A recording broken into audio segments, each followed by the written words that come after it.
Audio Jungle.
नमस्कार दोस्तों, मैं हूं प्रफुल्ल श्रीवास्तव। आप देख रहे हैं TV7 न्यूज पे।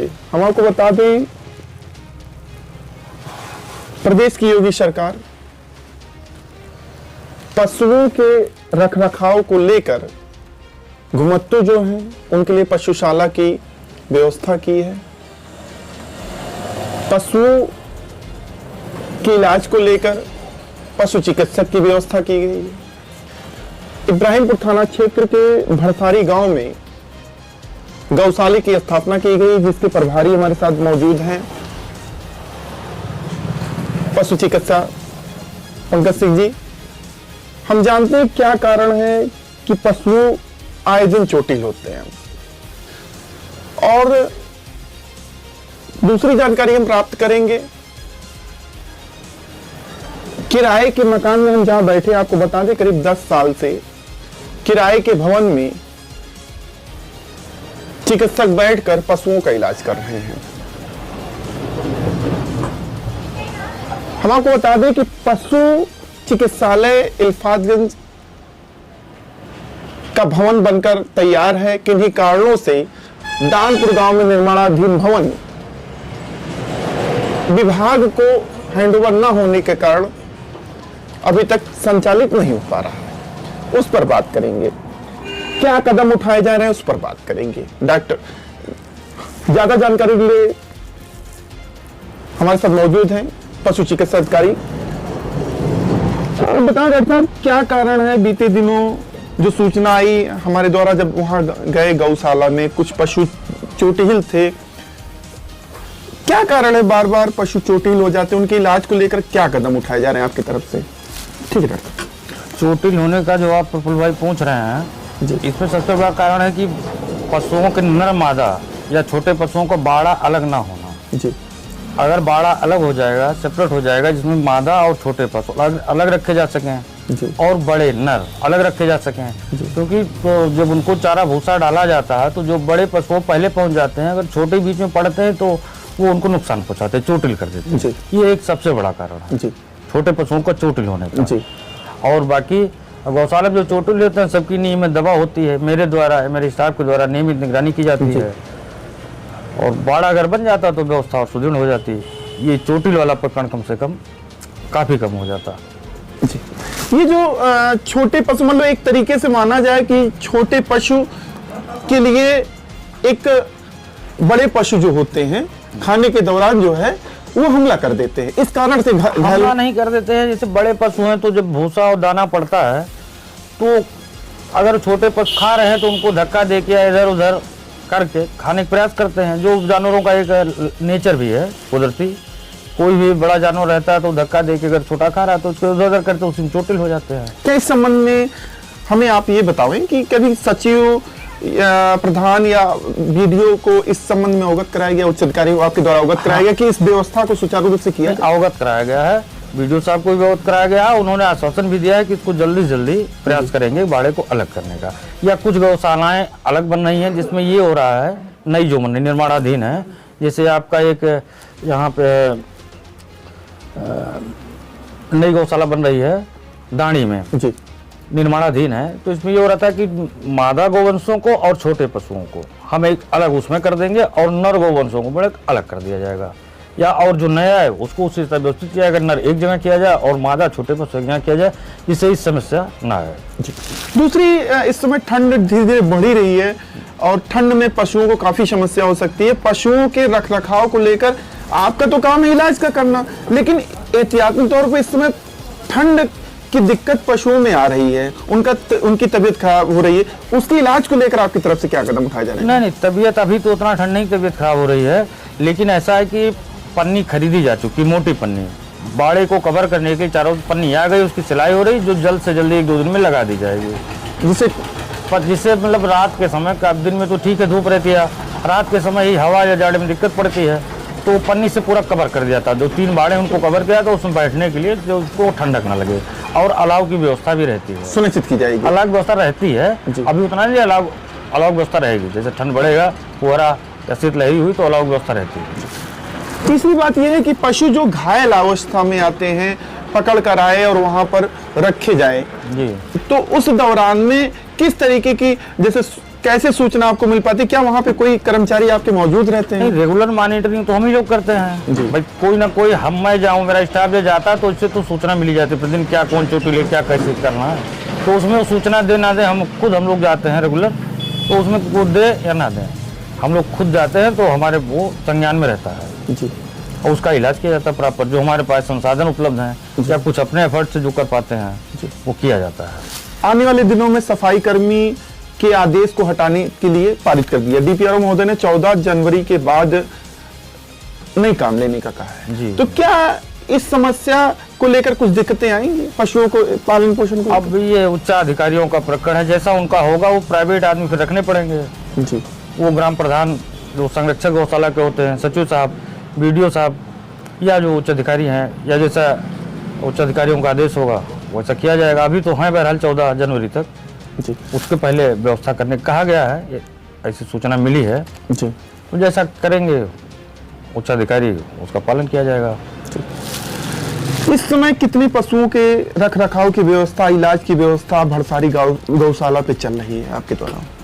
अब 200 पशु वहाँ पे इस समय नर्मदा मिला के हैं जी, और इलाज की व्यवस्था के इलाज रेगुलर जाते हैं, अभी भी जा रहे हैं थोड़ी देर बाद जी, वो जो एक आध जो बीमार हैं, डायरिया और थोड़ी बहुत शिकायत, तो उनको अपना जो ट्रीटमेंट हो दिया जाएगा, किया जाएगा जी।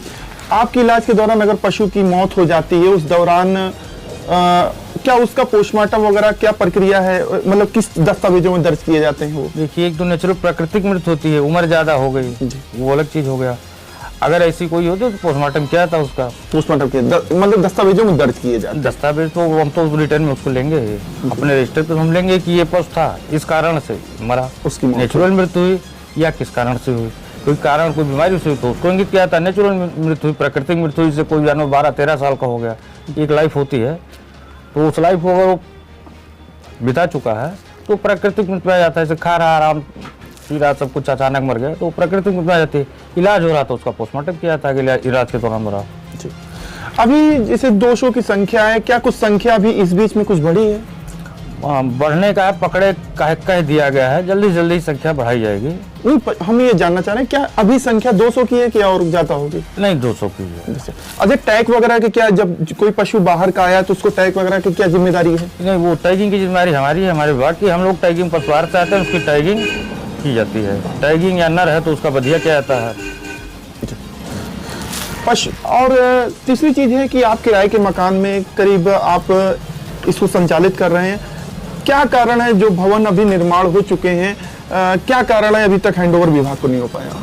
अब भवन तो लगभग कंप्लीट है, निर्माणाधीन का थोड़े मोड़े काम है, बाकी कंप्लीट है, वो कुछ वित्तीय इशू है, वो कार्यदायी संस्था जो है और जो ठेकेदार है वो मुझको पूरी जानकारी नहीं, इस नाते हैंडओवर नहीं हो पा रहा, जैसा अधिकारियों का होगा जब हैंडओवर हम तुरंत कर लेंगे, उसको मानक के अनुसार होगा तो कर लेंगे, कोई कमी होगी तो उसकी सूचना दे देंगे। डॉक्टर साहब, ये बताएं कि किन समस्याओं का सामना करना पड़ रहा है? जैसे यहाँ पर आप पशुओं का या जानवरों के डॉक्टर हैं, आप हैं, कई पशु आपके पास आते होंगे, उनका इलाज की जिम्मेदारी आपको है, और इलाज के दौरान किन समस्याओं का सामना करना पड़ा किराए के मकान में आपको?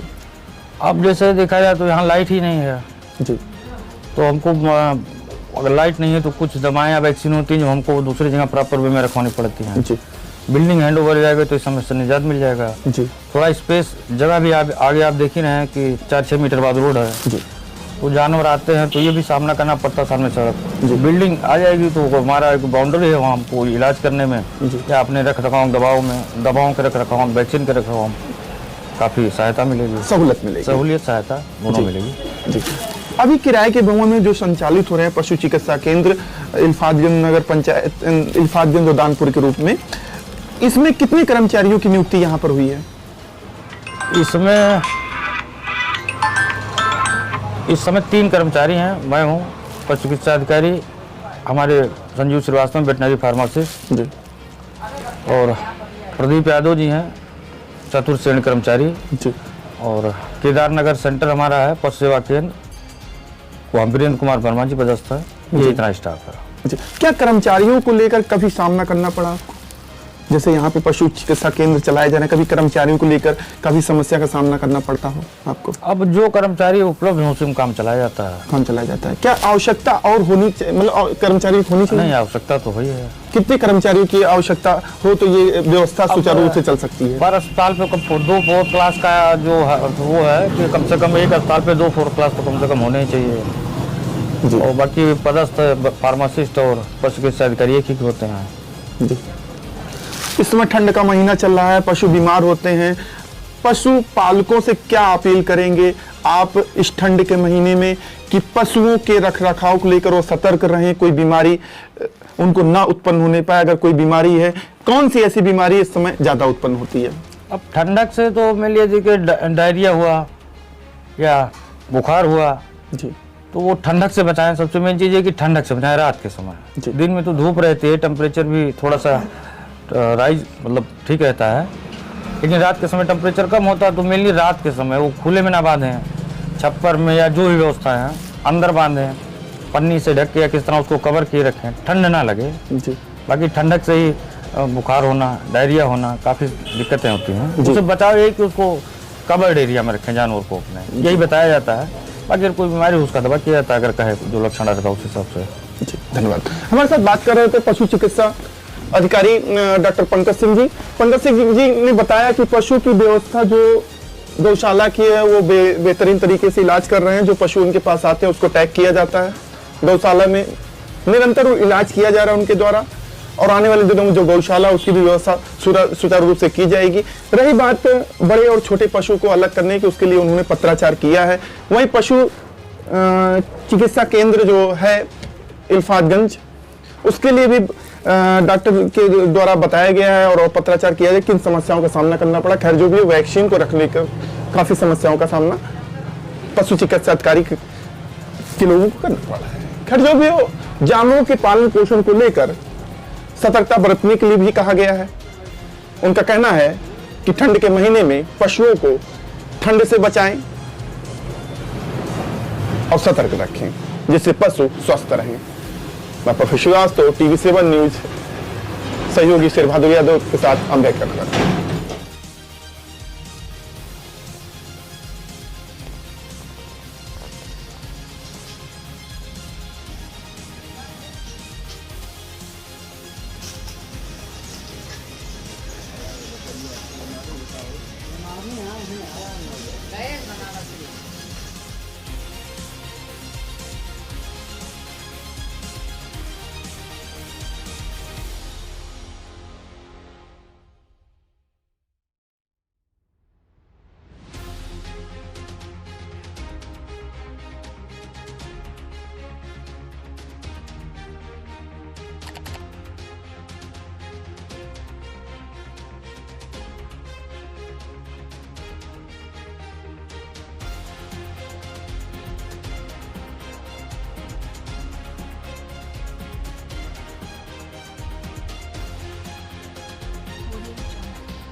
Audio